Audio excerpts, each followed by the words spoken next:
జై భీమ్.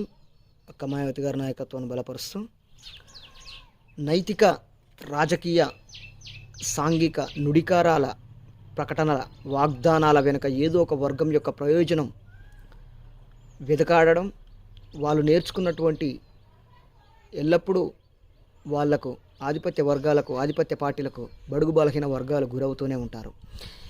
ఈ రాజకీయాలలో మనుషులు ఎల్లప్పుడూ వాంఛనకు, ఆత్మవంచనకు, తెలివి తక్కువక గురైనటువంటి వారే. వాళ్ళు బీసీఎస్సీ ఎస్టీ మైనార్టీలు మాత్రమే.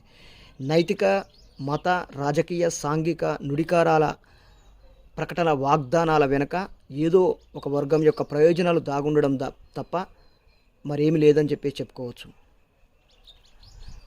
బడుగు బలహీన వర్గాలు వాళ్ళు నేర్చుకున్నటువంటి వర్గ ప్రయోజనాల కోసం, సంస్కరణల కొరకు, మెరుగుదలల కొరకు పోరాడే వాళ్ళు